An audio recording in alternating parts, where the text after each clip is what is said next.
Jingwo lalu mencoba mengambil batu merah padam di tubuh Dingdali dengan secara paksa. Namun usahanya gagal karena batu tersebut tidak mau keluar dari tubuh Dingdali.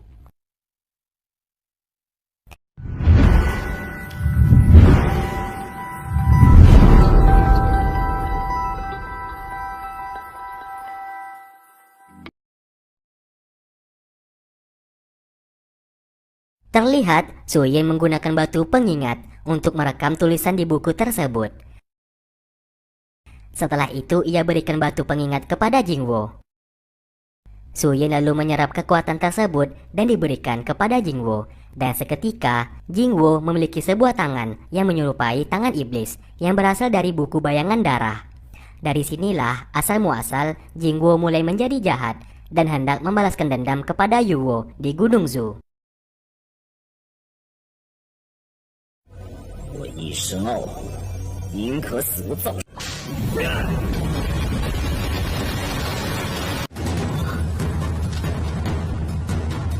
Kembali ke masa sekarang, Dingdali melihat Yun yang sedang menerbangkan lampion yang ternyata lampion itu adalah miliknya yang kemarin sempat ia terbangkan bersama sang istri.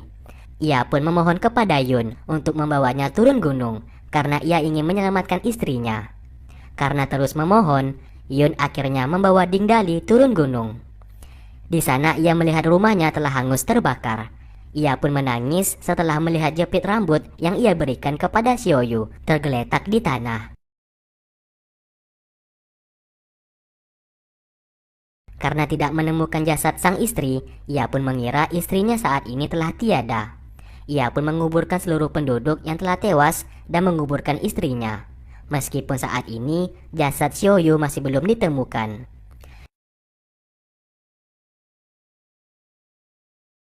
Di lain tempat, Yuwo sedang mendatangi makam Suyin yang telah meninggal. Tanpa sengaja, sekte iblis datang ke sana. Tidak hanya itu, Jingwo juga datang ke sana. Yuwo sangat terkejut, ternyata Jingwo merupakan pemimpin sekte iblis. Ia datang ingin membalaskan dendam, karena ternyata Yuwo merupakan orang yang telah membunuh Suyin. Belum diceritakan kenapa Yuwo membunuh Suyin, namun nanti akan dijelaskan. Oke, lanjut. Jingwo tanpa ragu menyerangnya, dan pertarungan pun terjadi.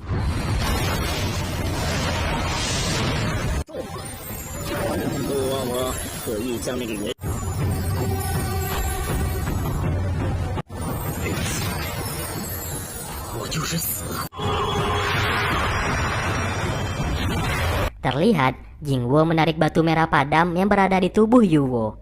Tak lama kemudian, Dingdali dan Yun yang tak sengaja lewat datang ke sana. Dingdali yang melihat salah satu pria yang membunuh warga di desanya lalu hendak membalaskan dendam kepadanya. Namun di saat ia bertarung, ia tak sengaja terlempar dan batu merah padam seketika masuk ke dalam tubuhnya. Melihat hal tersebut, mereka dengan cepat membawa Dingdali pergi dari sana. Singkat cerita, setibanya di Gunung Zu, Yuwo menceritakan kepada Wu kalau Jingwo saat ini masih hidup dan menjadi pemimpin sekte iblis. Wu sangat terkejut mendengarkan hal itu. Singkatnya, Yuwo beserta para tetua mulai mengeluarkan batu merah padam di tubuh Dingdali. Namun usaha mereka sia-sia karena batu itu telah melekat dan tak bisa keluar. Alhasil mereka sepakat untuk mengikat Dingdali dengan rantai supaya Dingdali tidak keluar dari Gunung Zu.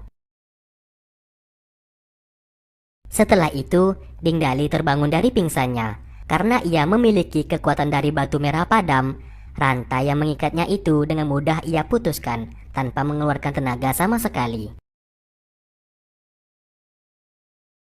Setelah itu, para tetua yang mengetahui kalau Dingdali tidak berada di sana merasa terkejut karena rantai yang kuat itu dengan mudah diputuskan. Takut Dingdali jatuh ke tangan sekte iblis, mereka pun mulai mencarinya. Setelah berhasil menemukan Dingdali, Yuwo perlahan mendekatinya. Ternyata saat ini Dingdali telah lupa ingatan gara-gara batu merah padam saat ini berada di tubuhnya.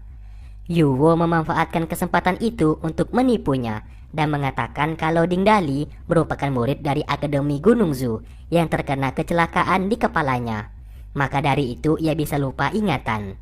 Ding Dali hanya bisa diam dan mempercayai semua perkataan Yuwo. Singkat cerita, keesokan harinya, ia yang sedang membawa kayu tak sengaja menjatuhkan jepit rambut milik mendiang istrinya.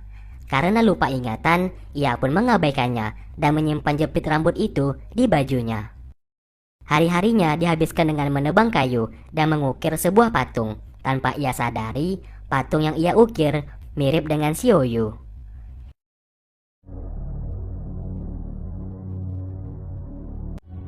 陈儿，你心浮气躁，他只不过是个外来的山野村夫。深藏不露的时候，你有没有想？ 师傅教诲，徒儿谨记。 Di istana sekte iblis, terlihat Jingwo kedatangan seorang wanita yang sekilas mirip seperti Xiaoyu, istrinya Ding Dali.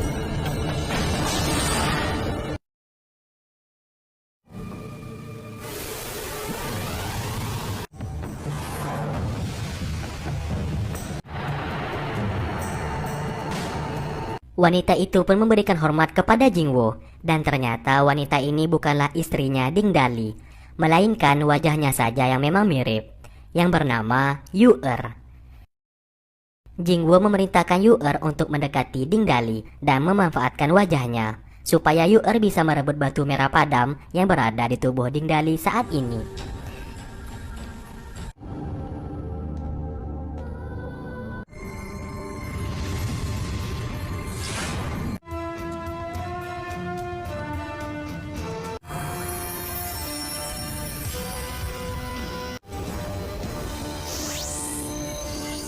之地的灵气凝结而成，可以封存人的意放进去，保存起来。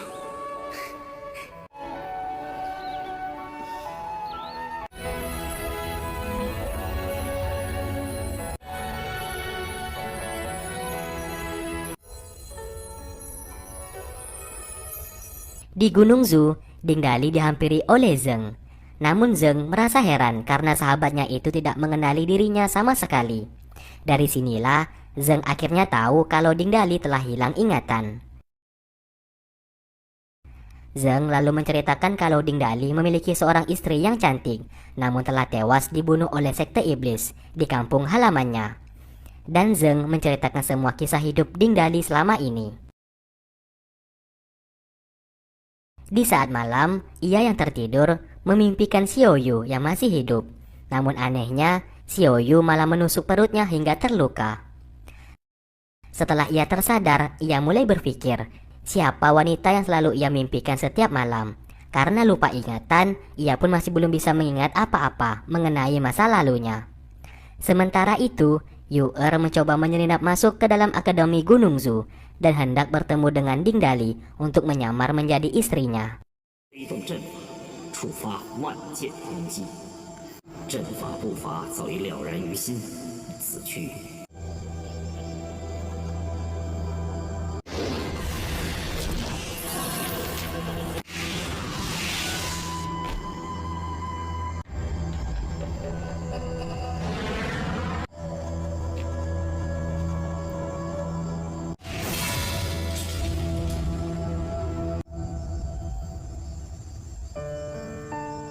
Ding Dali yang masih linglung hampir saja terjatuh ke jurang. Namun Yu-er dengan cepat menyelamatkannya. Ia pun mulai berakting dan mengaku kalau ia adalah istrinya yang masih hidup. Ding Dali yang lupa ingatan seketika menolaknya. Bayang-bayang mengenai Xiaoyu masih melekat di kepalanya yang membuat ia menjadi pingsan. Dari sinilah Yu-er menyadari kalau Ding Dali telah lupa ingatan dan tak mengingat apa-apa. Singkat cerita, Zeng berteriak sambil mengatakan kalau Ding Dali telah hilang dari kamar. Yun juga menghampiri mereka dan menunjukkan pisau milik Ding Dali yang tergeletak di tanah. Menyadari kalau Ding Dali lagi-lagi telah hilang, mereka pun dengan cepat mencari. Sementara itu, Ding Dali yang telah tersadar dari pingsan dihampiri oleh Yu-er yang berusaha mengingatkan kalau dirinya adalah istri Ding Dali yang masih hidup. Tak hanya itu, Yu-Er juga memfitnah kalau Akademi Gunung Zu yang telah menghancurkan desa mereka berdua dan membunuh seluruh para penduduk dan membuat Ding Dali menjadi hilang ingatan. Ding Dali akhirnya percaya dengan semua omongan Yu-Er. Tak lama kemudian, tetua Xiaoru beserta murid Gunung Zu datang ke sana dan hendak membawa Dali untuk kembali ke Gunung Zu. Namun Ding Dali menolak ajakan tersebut. Jingwo akhirnya tiba di sana dan mencoba menyerang Xiaoru beserta pasukan Gunung Zu supaya Yu-Er bisa membawa Ding Dali pergi dari sana.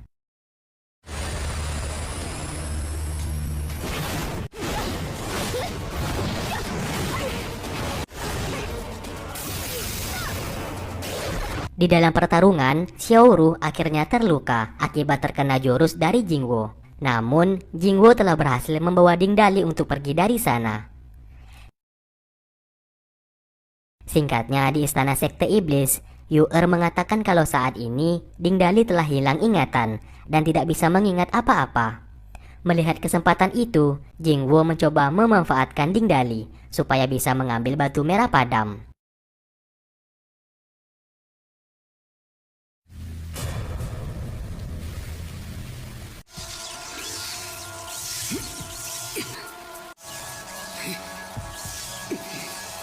Jingwo lalu mencoba mengambil batu merah padam di tubuh Ding Dali dengan secara paksa.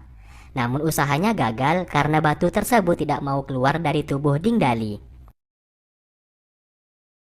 Akhirnya, Jingwo menyuruh Yu-Er untuk mendekati Dali, supaya Dali nantinya mau menyerahkan batu tersebut. Di Gunung Zu, para tetua mulai memikirkan cara untuk menyelamatkan Ding Dali, karena sangat berbahaya kalau sampai batu merah padam berada di tangan Jingwo. Setelah itu, tetua Yuwo sebagai pemimpin Gunung Zu mengutus para muridnya untuk menyelamatkan Ding Dali. Sesaat, Yuwo memberikan sebuah barang kepada Chen Er, dan barang itu harus diberikan kepada Ding Dali, karena dengan barang tersebut, nantinya mereka bertiga bisa keluar dari Istana Sekte Iblis. Dan misi penyelamatan pun dimulai. Dan part kedua pun selesai. Oke, terima kasih buat kalian yang sudah stay tune terus di channel ini dan menunggu video-video yang aku upload. Sampai berjumpa di part berikutnya. Wassalamualaikum warahmatullahi wabarakatuh.